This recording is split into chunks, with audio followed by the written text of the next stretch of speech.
Hello, Guardians, and welcome to the Destiny IT Pros podcast, brought to you by FrontPoint IT, Utah's premier managed services provider. Find us online at frontpoint-it.com. Hello, Guardians. It is Wednesday, August 26th. We're doing this podcast a day later than usual because today was Bungie's reveal of the Dreadnought, or at least part of the Dreadnought, and so we are doing this podcast with our reactions right after that. Before we get into that, though, we want to take a minute to talk about how we feel about this game in general and some of our thoughts on that. I noticed that we had reviews on our podcast, which is strange because we had no idea. So it was a month late in response to that. Yes. We're not trying to come down on this game and complain about it. We're trying to... This is more of just like a conversation to help flesh things out, I guess you could say. I think it's, for me, I'm just passionate about the game and I don't want to see the game ruined. It's one thing to, play the game and grow tired of it and decide to want to stop playing it. But when the game is actively changing and things are occurring with the game that you don't have control of, you worry that the game will be ruined because of it. And so that for me is kind of my fear and my reaction that where I can be rather critical of the game. But, as it seems rather obvious to me, the fact that we're even doing this tells you that we rather enjoy the game. Yeah. And we're basically just voicing our worthless opinions on this stuff. We want it to be as fresh and as real as possible. We don't rehearse or talk about it in any way, shape, or form. Dan has a very strict policy of not talking about anything Destiny, vaguely. We can't talk about specific things. He says we have to save all of our energy for this. So That's what we do. Yep. So anyway, just want to touch on that. We're not trying to come down and complain about it all the time. Sure, we're going to have things we disagree with, and this is a place for us to voice those things, and our opinions do change over time. As we go forward, our opinions change and we say, hey, that seemed like a really bad idea when they first mentioned that, but now it's not so bad, I guess. It makes sense. So on to the weekly refresh. Nightfall is the Will of Crota, Juggler, and Voidburn. Weekly Heroic, Nexus Mine with Grounded. PoE 32 is Cult of the Worm, which is Golrot the Unclean, and PoE 34 is Broken Legion with Valistra Arg, and 35 is Skolas, as always. Now on to the Taken King. How should we go through this? Well, today, like you said, Bungie did their live stream of the Taken King, and they did a strike.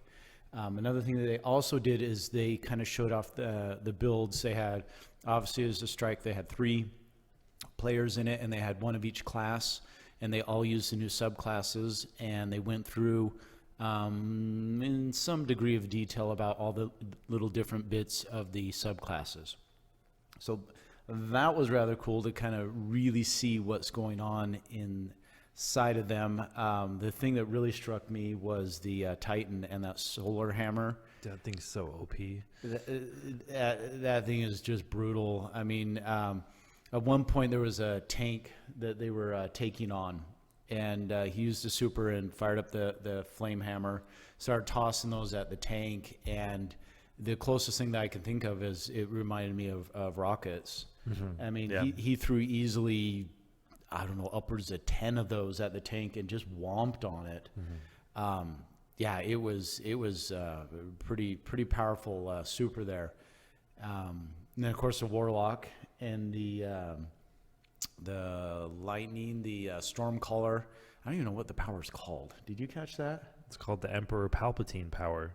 That's probably pretty accurate. That's all it is. Yeah, I mean, your Warlock is you go third person, and the Warlock is basically just kind of flying above the ground, and you can move quite quickly, side to side and forward and all that, and you're just shooting out lightning. But they're up against some Cabals. The characters are level 40. The Cabals were 36 Cabals, and that chain lightning just mowed down 4 or 5 Cabals. I can't remember which ones they were. They were just legionaries, yeah, but just completely hammered them.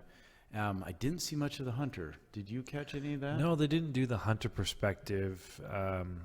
They stuck with the Titan because the Titan was their guest, who was playing, and then the 2 Bungie employees were doing the Warlock and the Hunter. The Hunters is more of a support class. But one thing I noticed was interesting is if you looked at all the new builds, every single build has something that helps your allies. It was. It seemed like a lot of support things were built into all of them. Even the Warlock, which is supposed to be more an offensive subclass, had a lot of interesting perks in there to help out your guys, dropping orbs and all sorts of stuff. And then there's like a pulse wave that increases speed for your allies when you are critically injured and things like that, which every single class seemed to have, which was interesting. I think they want to give us more power in that regard to help our teammates, which tells me that they should add some stuff to our old subclasses to make them more retroactive. I wouldn't mind that. I wouldn't mind them modifying our previous subclasses to make them a little more tuned to the way the game is played now. But as far as I'm aware, that is not happening. The No, but subclasses are staying the same. They should. Yes. Well, yeah. And then the strike itself, just some interesting bits about that. The variability. Yes. Which is going to be retroactive across all the strikes, even the ones we currently have. Oh, I did not catch that. Yeah, that's something that they mentioned previously. Okay, so, normally now in strikes, it's the same guys, the same places, the same everything. You walk into the room, you're going to have X amount of guys coming out here and this type, that type, etc.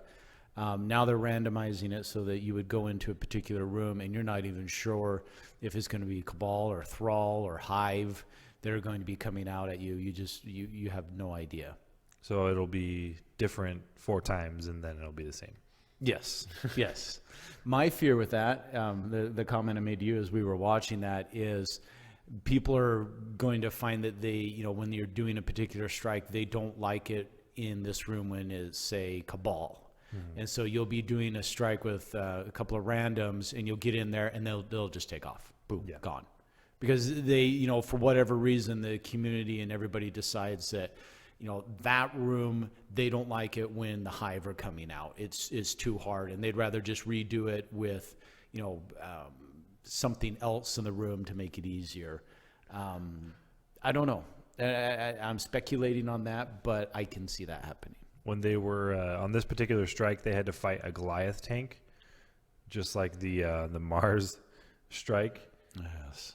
Yes. But it was indoors, which I thought was annoying because that is the worst part of that strike. And then indoors, and there wasn't much cover. No. I mean, those guys were just bouncing around, and I mean, that tank was getting right up in people's face, and yeah, it was there was a whole lot going on. Yeah, it was a little bit different. It wasn't such a linear strike. It was more of a I don't want to say open world because obviously you only had one direction you could go. Yeah. But it seemed a little less go here, go here, go here than the previous strikes that we have. I think one of the guests made the comment that they kind of liked it that people weren't going to particular hiding spots and then shooting at the guys and stuff like that. And Jeremy and I both laughed and said, "Oh, that's just a matter of time." Yeah, don't worry. We'll find them eventually. Yeah, you'll find the hidey holes. Bungie will patch them. We'll find new hidey holes. Bungie will patch it. Repeat. Mm-hmm. One thing they also touched on was the artifact slot, which was something that we mentioned prior that I guessed correctly. I guess you get an artifact slot, which is a piece that does not attribute to your look of your character. It just attributes either strength, discipline, or intellect, or perhaps all 3 if you have like an exotic one. I don't know. And adds to your strength. Yeah, it'll give you other things too, like increase melee damage or generate orbs, etc. Yeah, stuff the ones like that. they were doing were to generate orbs. Yeah, they were all rare ones for what it's worth as well. Yeah. They did not have a legendary on their builds anyways. They were using some of the new guns. We got to see some of those in action. One of them had like that rectangular scout rifle from Omelon that looked pretty interesting. One dude was using a hand cannon. Yeah, bright green one that was really cool looking. They also had a new heavy of some kind. It was like some energy sword. Yes, everybody was flipping out about Yeah. that. It looks so cool. It reminds me of the sword from Halo, which you're not familiar with, but It's this Halo sword. You got this purple sword, and you got to wreck stuff with it. It was really cool. It wasn't so obviously during the stream you've only got the perspective of the one character at the time, and one of the other guardians picked up a sword at some point and was just going on wrecking stuff, and then even using it as a type of a shield. Well, that was his heavy. Was the sword?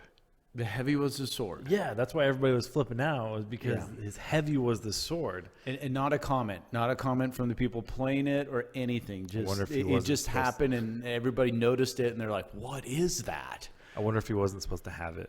I don't know. They're funny about that. They somehow they kind of come up. Bungie comes up with their little blacklist. Okay, we can't talk about this. We can't talk about this. We're not going to show this. And anyway.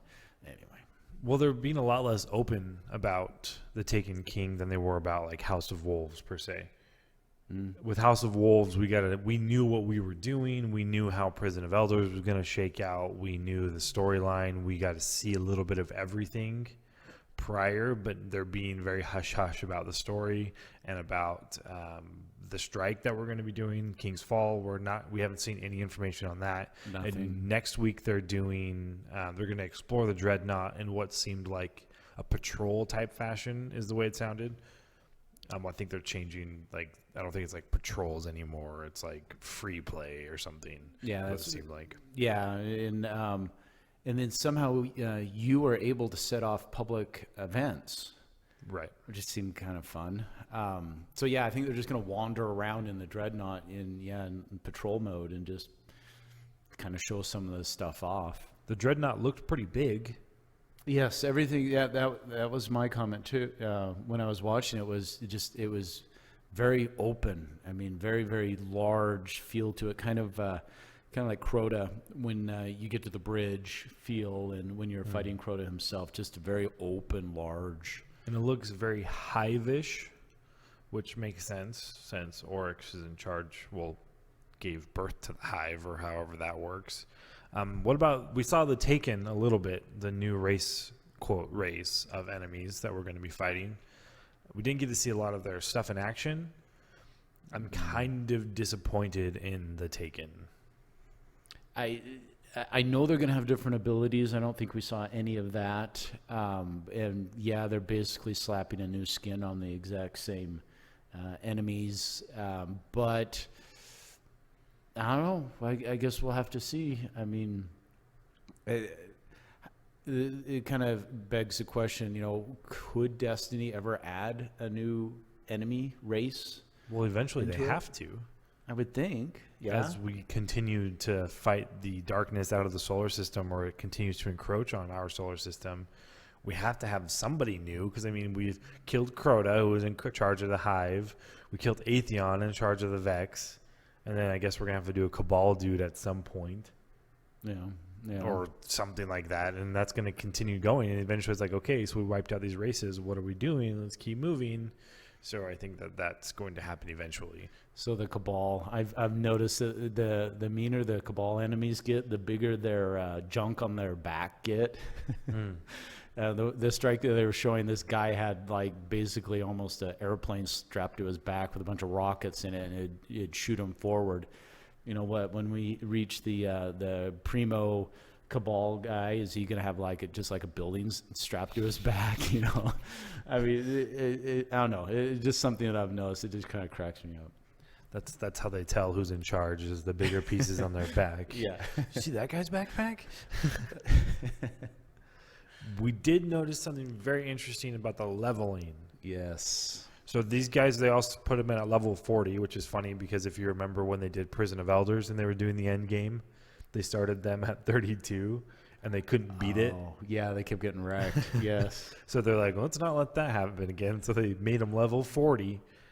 But they had light levels of, the two Bungie employees had light levels of 200, and the other dude had a light level of 203, which I attributed to the fact that they probably let him play for an hour or two to get the feel of the game, maybe all day or something. So he was able to level up 3 levels. But when we watched it, if you remember when you first start playing Destiny, you have a little bar at the bottom that shows you your XP, and it adds XP every time you get it, and then it shows you, what level you are as you're moving to the next level. How close you are to the next level. You can see the little bar growing down the bottom. We noticed that was there again, but these guys were level 40. Yep. And the little symbol there by that bar was a little gold star. And notice that when they were in orbit, you could see, their name. You can see they're level 40, and then right below it is a gold star with their light level beside it. Right. It's the same icon that they've used to depict the light level for a long since Destiny started. And as they were going through the strike and killing people, the XP was growing, or not XP, whatever the measurement was growing about the same as it would normally. Yep. And so we came up with the question of what does that even mean? My running theory at the moment is, if you take it to, say, Diablo 3, is basically a Paragon level, where apparently it seems like your light level is just based on experience, and it just keeps growing as you fight. Right. My initial guess on our last podcast was that it was the average of your weapons and your armor. You added all that up, divided it by 9, or now we know 10 because there's the relic, and that would give you your light level. But no, it appears that your light level is completely independent of that, and it's just based on your game time. It could, which, like I was saying, maybe that they were doing the gear stuff as kind of a fair way to attribute game time to a level. Like the more gear that you had and the higher level the gear is that you have, the higher level you are, which may or may not be the case. So that's how they're doing it now, you're saying? No, I'm saying that's how we're planning on doing it, because they said that your light level will be dependent upon the amount of gear, the gear that you have on your character equipped and then in your vault. So what I attributed that to was, hey, if we gave it just based off time played, some of these characters would already be maxed out. Yeah. Because they've played for, hundreds upon hundreds of hours, and other people who would be a really low level and would take them forever to get there. So they averaged it and said, okay, so let's just say that if you have some pretty good gear, then you've probably been playing for a while, and that's how they're kind of trying to figure it out and make it fair. So I'm wondering if I think that's how they base the initial light level. Yeah, that's how they're going to base the initial light level. Yep. They're just going to take the average of your gear, what's in your vault, all that, and then slap a number on you and say, boom, there's your light level. And then from then on, it's just based on, your experience, you pushing forward and going. So that, here's a question for you, Mr. Jeremy. Here's a thought for you. Okay, so we know that we're all going to start out whatever level it is that we have on September 14th. It'll just be the same on the 15th. So that would be level 34 for us. Does that mean that for each kill after that, as you're moving your way toward 35, does that just count toward 35 and not toward your light level?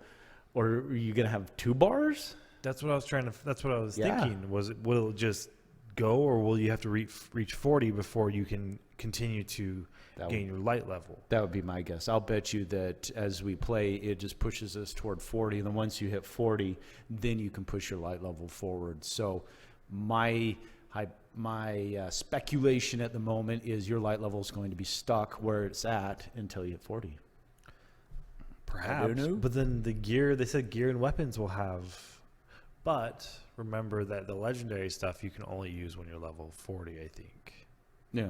Well, maybe not legend. They didn't specify how that would work. Well, all the exotics, the big yes. exotics they've shown were level 40 only. Oh, which they released some new exotics yesterday. They talked about them briefly, or at least Zur apparently was posting on Instagram with his smartphone. So he was showing us some of his stuff he's got going on here. I think he has 9 smartphones, by the way. Maybe. Ka-chow. Do you think he has an exotic smartphone? Kaboom. I wonder how many strange coins his smartphone cost. Well, after Galahorn, I think the joke was that Zur can now retire because he has plenty of money. He doesn't need to work anymore. So here's the 5 exotics. Well, not 5. I think it's 4 that he actually revealed and then showed some more details on one of them. So it's the Empyrean Bellicose, is a Titan helmet. It's cool, like silver medieval looking type helmet. And the excerpt is, I have information, but I do not know yet if you are the one it is meant for. So Titans fly like the shadows with the Empyrean Bellicose. Aiming your weapons while in the air will hold you in place for a short time. Orbs collected when your super is full will recharge your melee ability. Which I don't know how I feel about these new things of orbs collected when your super is full, recharge your melee. I kind of like it when I have a super and I don't pick up the orbs that are on the ground, and then I can get supered again as soon as I'm done because there'll be a bunch of orbs on the ground. Oh, So yeah. this will prevent that from happening. Yeah, I guess, I mean, you can just stay away from them if possible. Yeah. If possible. So that's kind of a cool looking helmet. The next thing we have is the Chaperone Exotic Shotgun. You're excited about this one. It is definitely cool looking. Yeah, it's got like kind of like a last word type feel to it with like some of the filigree like scroll down the side. And then it has like the crosshairs. The sights are like two little devil horns. And it's got like a red button on the side of it. It's really cool looking. It says you must adapt to persist, Guardian. The Chaperone Exotic Shotgun fires a single slug shot and grants an agility boost when equipped. Your precision kills will grant a brief increase to handling, range, rate of fire, and stability. That thing is cool. It says, my mother had a shotgun we called the Chaperone, kept us alive out there before we got to the city. And that's Amanda Holiday is the quote. It's attributed to her, who is the shipwright, by the way. Fun fact. I did not put that together. And then here's one for Dan. This is the Alchemist's Raiment. It's a Warlock chest piece. Looks like it says collecting primary ammo will give you a chance to gain Glimmer. Orbs collected when your super is full, recharge your grenades and more. Now, why do you think that they would want you to be able to collect Glimmer when you collect primary ammo? I'm guessing that this one is more aimed toward new players. You think? Yeah, because if I recall, there was a Q&A with, was it Deej or something? And he said that the Glimmer cap is not changing. Right. So, yeah, it does beg the question, I mean, why would you want more Glimmer? But they said there will be plenty of things to spend Glimmer on. Perhaps, yeah. Okay. So maybe you'll want it. Yeah. Maybe we'll be actively seeking out Glimmer. I don't know. This thing's kind of cool looking, too. It's got like a Raver style, like solar system graph thing going on the front of it. It's like purple and green. And it has a totally Warlock quote that goes with it. The design on the front reminds me of the Destiny logo when you first start the game. Oh, yeah. You got the concentric circles moving around. Mm-hmm. It looks very similar to that right on the chest itself. To reshape the world piece by piece, thought by thought, all it takes is a little reshuffling of particles and space magic. Space magic. That's right. Then there's an exotic fusion rifle. It's called the Telesto. Looks very Star Trek-y. Vestiges of the Queen's Harbingers yet linger among Saturn's moons. Whatever that means. Where's the description of it? Oh, there it is. An end will come, Guardian. Bring it sooner. With Telesto, a vestige of the Queen's Harbingers, the fusion rifle will attach projectiles to your foes and detonate with a delayed void blast. Multi-kills with this weapon will drop orbs for your allies. That seems like a proper exotic weapon. Yeah, that one sounds kind of interesting, to be able to pop a few shots on guys and then have them wander off to their buddies or something and then blow them all up, which apparently may drop an orb. Mm-hmm. It would be an interesting gameplay style there. Yeah. Then the next piece is some Hunter gauntlets, which are called the Sealed Ahamkara Grasps. I don't know what this Ahamkara is, but we see it a lot in the game. We don't have any details on it really, other than I think there's a grimoire about it maybe. I think it's like an animal or something, but we have like a helmet, there's like chest pieces and the armor for every class that has it. It says that these grasps are filled with nightmare fuel. They will provide you with an additional melee charge, and your melee damage will have a chance to reload your primary weapon. If it gives you 3 throwing knives, then it will be cool. Otherwise, they're stupid. Well, as we know, there's a Warlock gauntlets that give you a second fusion grenade. And I know for a fact that even when you use your ability to have a second fusion grenade and couple that with the gauntlets, you do not get 3. You tap out at 2. Which seems stupid. And then the last one that Xur released is the Sleeper Simulant, which we got a preview of when Game Informer did their expose and or article on the Taken King. It's a fusion rifle that takes up your heavy slot. I would say a railgun is probably a more adept description, perhaps. Yeah. And basically it fires a laser that tears through enemies and ricochets on hard surfaces. I think this one looks the coolest. Oh, yeah, it totally looks cool. Yeah. Whether or not it'll be cool will be the question. Yeah, but still, that's all right. It'll still be cool. Yeah. It'll be definitely something to strive toward. Oh, yeah, just to have it will be cool, but whether or not I want to use it. Which, by the way, I think we totally forgot to mention, the Gjallarhorn is not coming into the Taken King, into year 2. So some of the exotics, like Suros Regime, we know that one for a fact. Right. If you own it now, then you immediately have Suros Regime 2.0 unlocked. And you can get it over at the blueprints. I think you have to drop a shard to get it. And, of course, you have to be level 40 to use it. But that one, Suros, is basically moving into year 2. Gjallarhorn is not. Of course, you will still have Gjallarhorn. You can use it, but it will not ever be any stronger. And there is not a Gjallarhorn, a direct Gjallarhorn 2.0. Whether or not there will be an exotic rocket launcher out there that will put it to shame or be similar, who knows? It's depressing because that's why Xur sold it. It was kind of like the last hurrah for the Gjallarhorn. It was here, now everybody can have it. Everybody shut up, and it's not going to be worth anything anymore. Which is kind of a bummer because if you think about it, that was like, I mean, we're always going to have those good times where Gjallarhorn was clutch and like there was 20, ads coming at you and your teammate is about to go down and you just blast 2 Gjallarhorn rockets into there and then whoosh, they're all gone like that. I mean, that has saved us so many times. Last night is Void Burn on Omnigul. Omnigul, thank you. And so I was using Truth, and my Truth is almost maxed out. And just to compare and contrast that to Gjallarhorn is just sad. I mean, Gjallarhorn just destroys it. And so the question for you, Jeremy, is do you think we will ever see another weapon as powerful as Gjallarhorn? Yes and no.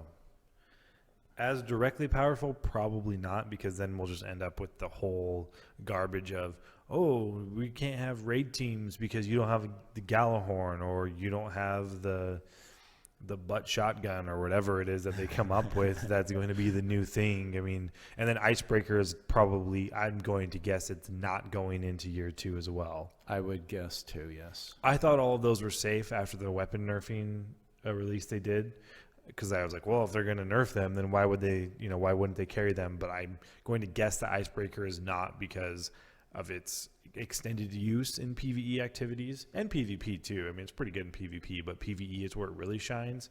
That's why I doubt we're going to see that again. I also doubt we're going to see any other weapons that recharge their own ammo again, because apparently we abuse the game by playing it. My guess would be, you take like Gjallarhorn and Icebreaker and that, you have to be level 20 to use those. And so them nerfing them was in anticipation of new characters coming, from 0 and working their way up. They can hit 20. They can start to use the year 1 exotics and the like, and so they're not overpowered, blah, blah, blah. And then, of course, once you hit 40, then you can use the year 2 exotics and, go from there. So I can see why it's not a short-term thing. They didn't nerf it for a month and then it's going to go away. They're nerfing it in anticipation of, the years to come for those characters coming from the bottom and moving forward. So what they really need to do is they need to take Icebreaker and Gjallarhorn, combine them together. Gjallarhorn that recharges? Yes, but also has a sniper rifle built into it. See what I'm getting at? It'll be Ice Gjallarhorn Breaker, and then it'll just be like this, but it'll be one word, so it'll be even harder to pronounce for everybody. And that will be the new weapon to get. Icegahorn or something? Yeah, there you go. The Icegahorn Breaker. And that will be the way to go. That's what they're going to do for year 2. I'm going to hold out hope for that. They're never going to tell us about it either. That'll be the one we have to get all 50 pieces throughout the thing. And it'll just be awesome. Yeah, you hang on to that, Jeremy. That's what I'm going to hope for. So if you can hear this, Bungie, that's the weapon that we want. A Gallowhorn that recharges ammo that also has sniper abilities. Seems fair. Anything else that you have this week, Dan? No, other than I wanted to point out Skolas, the modifiers for his battle are pretty weak this week. They are Brawler, which is in our favor, and then Juggler. So it may be a really good time for you guys that are trying to chase down the moments of triumph to finish off Skolas this week. So that's my personal goal anyway. Fair enough. For those of you listening to this podcast through the iTunes store, it's also available on YouTube, youtube.com/frontpointit. If you care to watch the video version of it, which may be better or worse than the audio version, depending on your point of view. Whatever your thoughts are there. They can see your beautiful smiling face, Jeremy. There you go. Exactly. It's all the reason to do it. I think that's pretty much it for the week. As always, I'm Jeremy Wright, and I go by the gamer tag IT Outlaw. And I'm Dan Stanford, and I go by Mutant Entree. So thanks for checking it out. We will be doing probably the same format next week, Wednesday or Thursday. You probably won't hear this till Thursday because we're not going to be able to put it together till Thursday morning probably. But so we'll be doing it then, so look forward to that. So thanks for listening, and have a great week. Have a good day.